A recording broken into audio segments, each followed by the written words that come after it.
Chris, can you begin by telling me what you do and how South by Southwest fits into that? Oh, wow. It fits in a lot of ways. I'm usually promoting a new book.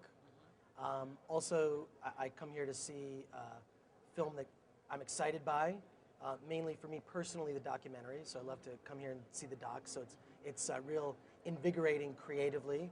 I also come here really to meet the people in the business that are cool to hang out with. Because if you know that they're at South by, they like barbecue, Tex-Mex, margaritas, beer. They like to hang out and party. And what I enjoy most about South by, I think, is the sort of non-elitist atmosphere, you know? I can get into all the parties without having to sneak in.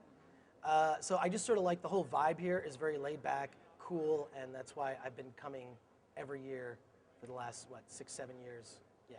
There are dozens of film festivals in the States, and there are, probably way Hundreds. more than hundreds of film Actually, festivals. Yeah. What makes this one different?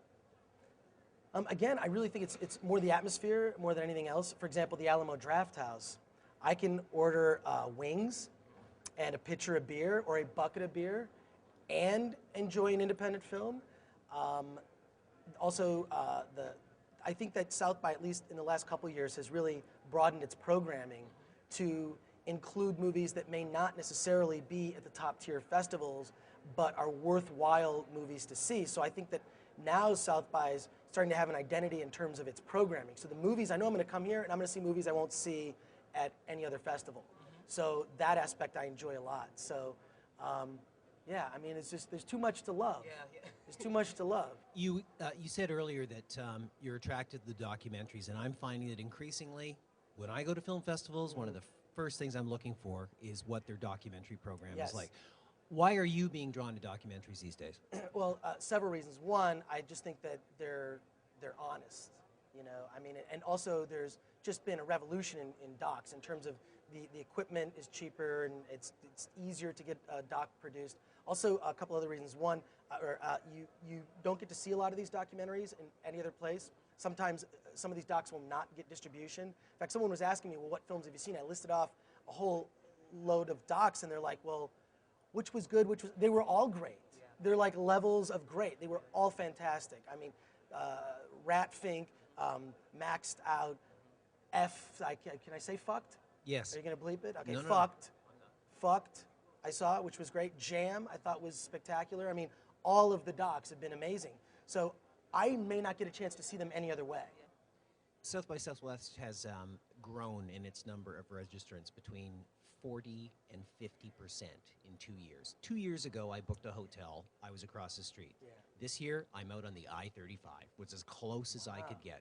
So obviously, there becomes an issue there about the kind of identity that the festival has that you talked about, the access, the aura, the climate that is fostered here. Is the event in danger of losing that as a result of growth? Possibly. I think that Robert Redford actually said a lot of stuff that people have been thinking for years about Sundance, is that Sundance has gotten too big. It's not about the movies. It's what the hell does Paris Hilton have to do with Sundance? And she gets all the coverage, and all that does is take coverage away from what should be discussed, which is the actual movies. Yeah. That hasn't happened here. Maybe I think it's because there's a highly tuned BS detector. What I have observed is, yes, there are more people, but I believe South by Southwest has addressed that by adding more venues and expanding their ability to handle this influx. So I think it'll become a problem when people begin to invade and look on it as an international media event. Right. Yeah. But you go up Main Street at Sundance and everything is like the Volkswagen Lounge and the this and the this has nothing to do with what Sundance was supposed to be. So, I don't know. I like the fact that there's the trade show here. Kind of relegates. You want to promote something to this audience, throw it at the trade show, but it's not up 6th Street. Yeah, right. Once it starts to invade 6th Street, that's a problem. Chris, thank you very much. Great. Thanks, Jeff, for having me.